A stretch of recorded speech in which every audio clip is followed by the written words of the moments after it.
All right, well, welcome to Open Mic. Keith Benjamin, the co-founder of Uptown Hospitality Group. Could not be happier to have you sitting across the table to have a little conversation about all things Charleston, all things entertainment.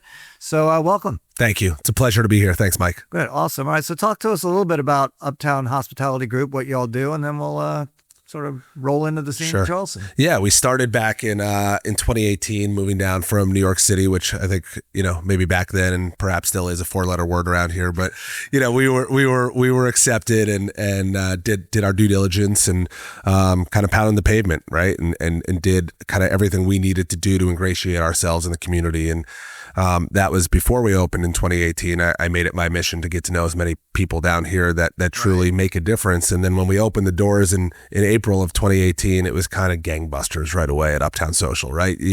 Upper King had been moving further north, and we rolled the dice a little bit, right? It's a 10,000 square foot building. You did roll the dice, but you opened something that the market obviously needed, right? Sure. And there was a missing piece of the market, and Uptown Social seems to have really slid right in there. Yeah, and we pride ourselves on that, and we knew that to whom much is given, much is expected, right? So you come down here and you can't just open a big place and expect that, it's just a business, right? And so giving back was really important to us and growing our footprint. And so, enter the pandemic in 2020, which I believe is when you and I became good friends. That's when we spent a lot of quality time together trying to figure out what the world was looking like today, tomorrow, and in the future. Sure. It was an interesting time. Yeah. And I valued that friendship, and I valued that guidance and that kind of transparent conversation we had throughout. And as we've moved along, we popped up Bodega, which is our breakfast and lunch concept, out of Uptown Social during the pandemic, kind of as this crazy idea to bring New York style breakfast sandwiches down to Charleston, which had never happened. Yeah. And had some success doing that. And then thus opened the Bodega brick and mortar at 23 Ann Street next to Share House in February of 2022, which is the old depot across from the Children's Museum. Right. Yeah, Camden Alley. And that's been a ton of fun as well. Obviously Share House is more similar to Uptown Social in our approach. Lots of sports, lots of games, great food. We just revamped our menu over there, which has been really successful. And Bodega has become a staple in the Charleston community. It's awesome. We launched online ordering, I want to say, with DoorDash and Uber Eats about a year and a half ago, and you just see it all over the place. It's just amazing how that delivery service of food has changed since the pandemic. Yeah, right. Of course. I mean, I can't imagine how many to-go orders are heading out the door from Bodega or any of your establishments. Well, specific to Bodega, the business itself actually wouldn't have survived without that. Right. And that revenue stream was an absolute game changer for us. And it survived the pandemic. And it's really now a part and parcel of our culture. I mean, I'd probably go pick up or get delivered as much as I actually go out to eat. And when your order comes through, we know it's yours because there's no meat on that order. There's no meat on that order. There you go. I love Bodega. I get those great egg sandwiches. Sure. I mean, one of my favorites in town. Yeah. So we appreciate that. And then we got bullish, right? We got bullish pretty quickly and we scaled from Uptown Social, then Share House, Bodega, and we scaled really quickly. And we opened Bodega Mount Pleasant in February of 2024. We then opened By the Way, which is the old warehouse, 45 and a half, Spring Street on the corner of St. Philip, which is really a cool kind of upscale tavern. We partnered with a couple of the Southern Charm guys, Craig Conover and Austin Kroll. That's been a great partnership. Bringing some star power. Yeah, a little bit more, a little bit, amplify the portfolio a little bit. And then we opened the Waverly, which is a totally different move for us, which is a wedding and event space, right. 94 Short Street, previously Baker and Brewer. Awesome location, right on the east side. We worked very closely with the community and making sure that they were comfortable with that. And we received the support, and we've had a few weddings now, a few events. I had my wife's 40th birthday there. That's great. We have a big Halloween event there tomorrow, and we're excited about what we're doing. Since opening Uptown Social in 2018, I mean, you really have hit with all the other openings, basically every segment of the market. Sure. I mean, Charleston with a very active group of people who live here, and then 8 million people who come visit us every year. I mean, there's so many different wants, needs, and desires, and it seems like y'all hit them pretty much all of them. I appreciate that. And we work very closely. And by the way, I mean, the special events, the weddings and all that, that is just a big part of what's going on here now. So on that too. We were participating in all of what we consider wedding adjacent events, right? And so we have the private event space at all of our other venues. And we said, well, heck, if we have that going on, let's just go for the whole kit and caboodle. And so it's nice now that we have the Waverly and we have these inquiries and they're like, well, do you have a recommendation for a rehearsal dinner or perhaps an after wedding brunch? And we're like, oh, we sure do. We can give you the whole weekend, right? And so, to work very closely with you and others in the city, but also Helen and Explore Charleston, and to have that tool here is invaluable. Well, I think one of the lessons learned, I'm sure, from the business side and what we've learned on the city side, I mean, it really does take a team approach to make sure that as we build out the city and we provide opportunities to people, we do it in the right way. Yeah. And we set you up for success, right? It doesn't come by mistake. I mean, it's a lot of hard work. Sure. What's it look like out there? How do you feel about the next year, couple of years going forward? Well, what I will say specific to the industry itself is that it's becoming harder. Right. It's becoming a lot harder to do what we do. Competition, right? There's competition. Oh my gosh. I mean, the skyrocketing expenses. Anyone who's followed me or our story collectively knows that liquor liability insurance is a hot button we topic. have spent some collective time in Columbia talking about that, seeing if there's some relief out for businesses who are paying exorbitant amounts of money in insurance. Yeah. That's a problem. That's a problem.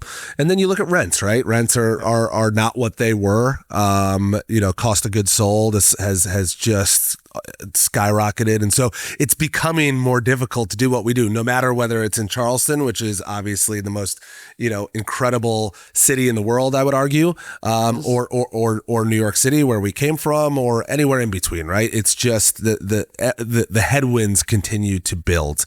With that said, those who want to continue to do this and do this forever, like me and my partners, we're going to find the ways, right? And that doesn't mean that each concept will be massively successful, but we will do our best to keep the wheels on the bus and make sure that we're complementing one another, and not just internally within our organization, but also working with other restaurateurs, folks in the hospitality space. I'm the president of the Lowcountry Hospitality Association. This is great. And thank you for your service on that. That's really helpful to sort of just set policy at every level and get the voices collectively heard from the industry, which is tourism is our number one industry. It is here in Charleston, and the hospitality part of it is the biggest part of that industry. I mean, the economic impact alone in Charleston in 2024 was $14.1 billion it's really from amazing. Hospitality. And so, to be in that role and to work with the likes of Dan Blumenstock in the hotel business, and Tommy Hall, of course, of Hall's Chop House, Jonathan Kish, 82 Queen, Scott Larimore of the Crab House, and then even beyond, Steve Cook in Columbia, Carl Sobosinski in the Upstate, right. We're all complementing one another, and we're sharing kind of the secrets, right? And the trade secrets and what we can do to just make the industry better as a whole. So let's talk a little bit about workers. How's that been going? I mean, y'all are a big operation now. How many people do y'all employ? We're about 250 plus. And how's it finding people to work? Labor's hard. Labor's really hard. It's, when we came down here in 2018 to open Uptown Social, everyone was like, watch out, you're going to struggle with labor. And we figured it out, but you open more and more places. And I've said a number of times, with growth comes growing pains, right? And so now that we have 6 places, but not only our 6, you would probably know better than I, in the last 7 years, since 2018 to 2025, how many places have opened? I mean, it's countless, right? Countless, right? And I think it's one place where we can partner together effectively is trying to find some creative ways to make it so that people who work in the hospitality industry can actually live in and around where they work. That is a big challenge. And if they don't, to be able to transport back and forward conveniently and safely from home to work and back again. And that's something that I'm looking forward to working with you all on in the industry going forward, because that's a real need here. Sure. It's a real need here. And without workers who are committed to their jobs and providing the service that people expect when they come into Charleston as a tourist in particular, that really is going to be a challenge for the industry. Well, we have to sweeten the pot, right? And so when you look at it and you look at just all of these different industries, especially coming out of the pandemic, why would one want to work in hospitality if it's really, I mean, regardless, right? But if it's really hard to park, if it's hard to make a wage, if you've got to stay up until 3 or 4 or 5 o'clock in the morning to do it, it's really difficult on the body, right? You're standing countless hours a day. And so it's just simplifying the level in which that prospective employee can do their job. I get that. And I think from the hospitality side, as you approach your customers, I think one of the words that people use in the service industry is empathy. Be empathetic to your customer, recognizing they've just gotten here, long travel, they've had hard days, and they're trying to sort of, relieve some of that stress. I think we need to look back at the hospitality industry and have some empathy too for the challenges that you all have with, among other things, paying high rates for insurance and getting and keeping quality, committed workers, which is the lifeblood of what you're doing. And when you talk about empathy, it goes both ways, right? That's exactly right. And so, I oftentimes say to our teams, our guests are ruthless. They're just ruthless. Whether they're coming to Uptown Social at midnight on a Friday or Saturday, or they're sitting at Bodega at 9 a.m. eating a breakfast sandwich on a Saturday morning, it doesn't matter.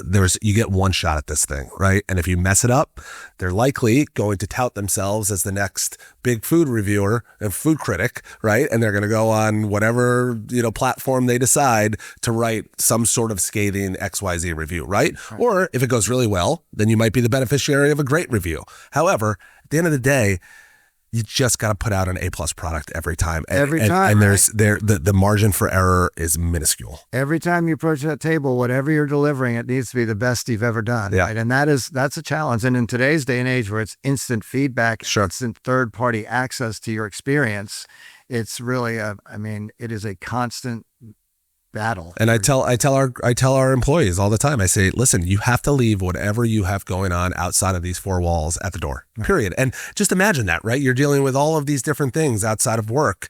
And the minute you walk in, you need to put on a smile. That's right. Right? For the next 6 hours, you need to smile at every single person you're serving. That is hard to do. Well, that's really hard to do. I think it's a little easier to smile when you realize you're here in Charleston, South Carolina, which is a great place to live. It's a great place to work. It's a great place to have business.